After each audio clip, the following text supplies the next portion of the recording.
Nabi Muhammad SAW adalah manusia terbaik yang diutus oleh Allah. Memang beliau dipilih oleh Allah Subhanahu wa Ta'ala.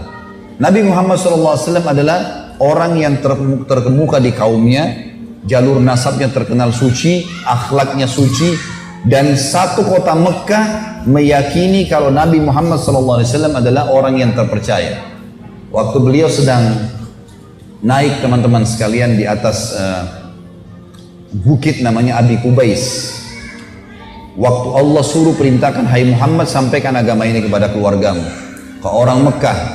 Maka kata Nabi SAW, hai orang-orang Mekah, hai Quraisy, berkumpul semua orang.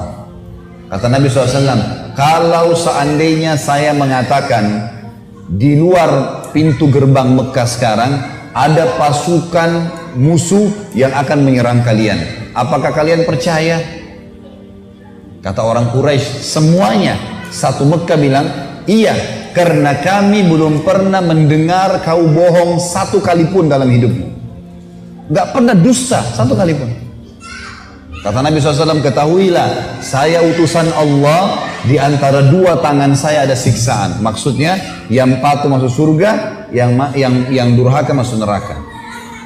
Nabi SAW adalah manusia terbaik, jalur nasabnya terkenal paling terbaik, terkenal dari turunan raja-raja Mekah karena Abdul Muttalib kakaknya raja Mekah. Juga fisik sangat sempurna. Kata para ulama, kalau seandainya Yusuf alaihissalam diberikan seperti kegagahan dunia, maka Nabi SAW diberikan seluruh kegagahan dunia. Tidak pernah ada orang yang lihat Nabi SAW tidak suka. Sempurna. Disebutkan dalam riwayat kalau beliau tinggi besar, kekar. Tinggi besar dan kekar, gitu kan. Disebutkan jarbu itu tidak terlalu tinggi, tidak terlalu pendek, dan orangnya kekar semuanya. Nabi SAW kekar, memiliki dada yang bidang, pundak yang lebar, perut yang tersusun seperti batu yang keras. Nabi SAW tinggi, putih, saking putihnya pipi beliau kemerah-merahan SAW, dan alisnya tebal berwarna hitam seperti busur panah, melengkung seperti busur panah, dan bola matanya besar, yang bola matanya yang putihnya putih bersih, yang hitamnya hitam pekat. Sampai para sahabat mengatakan kalau kami ingin bercermin di mata Nabi SAW, kami bisa bercermin karena jernihnya. Hidungnya mancung dan lancip. Beliau memiliki bibir, pipi dan dahi yang sepadan dengan wajah yang tidak oval dan juga tidak bulat. Nabi SAW memiliki rambut tidak keriting, tidak lurus, berombak, yang dibiarkan sampai ke kuping atau ke pundak. Jadi Nabi SAW sangat luar biasa, tinggi, putih, kekar, gagah, segala macam. Akhlaknya jujur, amanah, orang semua percaya. Memang manusia terbaik ini. Sampai salah seorang sahabat namanya Ka'ab radhiyallahu anhu. Ka'ab ini teman-teman sekalian, dalam hadis Bukhari, pernah lagi lewat di depan rumah Nabi SAW, dan kebetulan waktu itu lagi bulan purnama. Kalau kita biasa pertengahan bulan, tanggal 13, 14, 15 Hijriah, biasa kita puasa Ayyamul Bid. Nah itu kalau pada saat itu lagi bulan purnama tuh. Biasanya bulan indah sekali, bagus gitu, bisa dilihat, jadi kayak besar, warnanya kekuning-kuningan gitu. Kata Ka'ab, saya pernah menyaksikan bulan purnama, ya, di depan rumah Nabi SAW. Maka saking indahnya, rasanya saya tidak ingin mengalihkan pandangan mata saya. Lalu ternyata tidak sengaja, ya, tidak janjian, tiba-tiba Nabi SAW membuka pintu rumahnya, dan beliau keluar. Baru saja mandi, menyisir rambutnya rapi ke belakang, dan Nabi SAW menggunakan jubah berwarna merah bergaris hitam. Dan aku menemukan, kata Ka'ab, Nabi SAW lebih indah daripada bulan itu. Sempurna luar biasa secara fisik, secara akhlak sempurna, jalur nasabnya sempurna. Ada orang subhanallah mengidolakan seorang artis mungkin sudah meninggal dari tahun 60-an pun, dipasang posternya, diikuti cara ngomongnya, diikutin cara langkahnya, mungkin sisiran rambutnya. Kita orang Islam punya idola satu orang saja, Nabi Muhammad SAW. Orang yang dipilih oleh Allah menjadi manusia terbaik. Ini orang bukan main-main. Allah yang memujinya. Allah mengatakan dalam Al-Quran, memastikan kalau memang dia adalah utusannya. Dalam surah Fatih ayat 40, surah nomor 48 ayat 29. A'udzubillahi minasyaitonirrajim. Muhammadur Rasulullah. Muhammad ini benar-benar utusan Allah. Pernah ada satu orang Bapak Ibu sekalian namanya Ruqana. Ruqana ini pegulat. di Mekah ya. Jadi dia bukan dari Mekah, tapi ini masa fase Mekah dulu.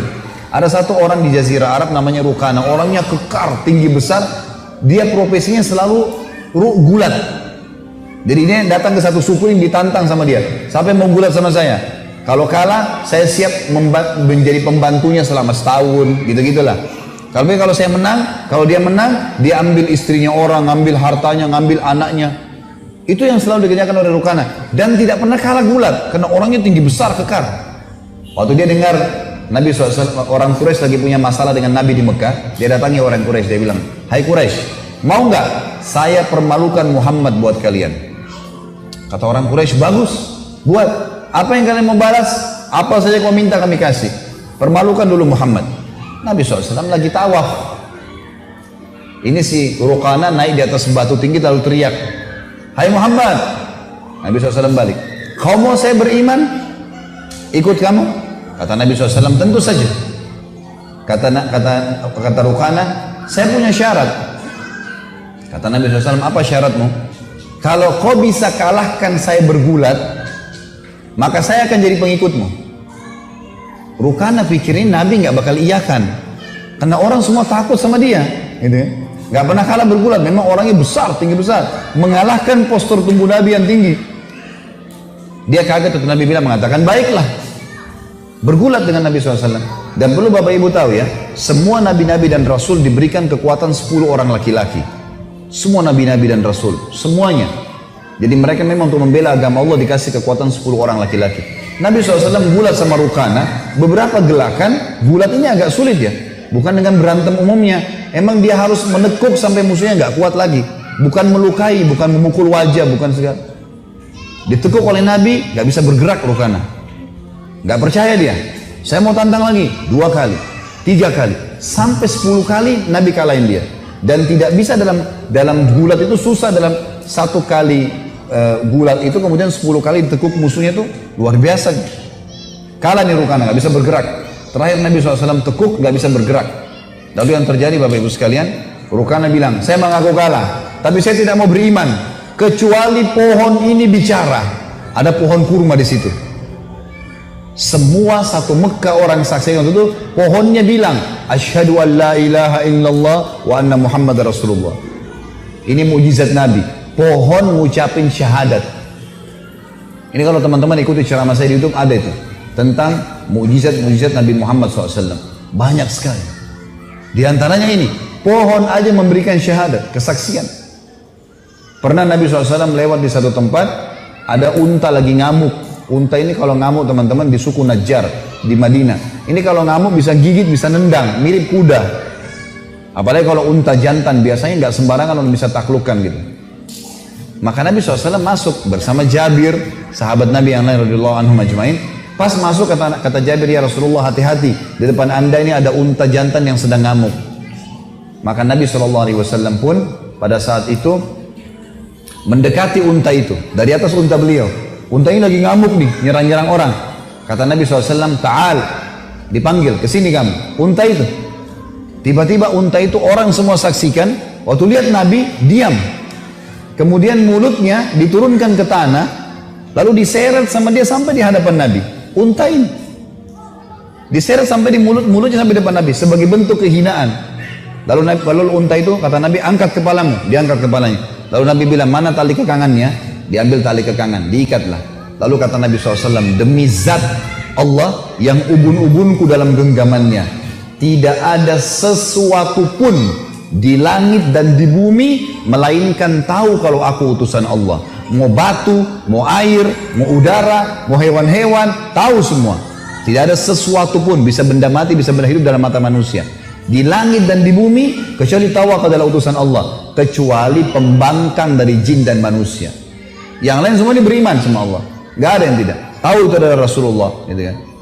Sekarang para ilmuwan pun teman-teman sekalian, para pemikir barat, non muslim juga mengatakan, kalau ya tidak ada pemimpin dunia seperti Muhammad. Dalam 23 tahun dia berjuang di Mekah, 13 tahun, 10 tahun di Madinah, kemudian memiliki pengikut terbanyak di dunia. Ini fakta lapangan semuanya. Dan Allah sudah mengatakan memang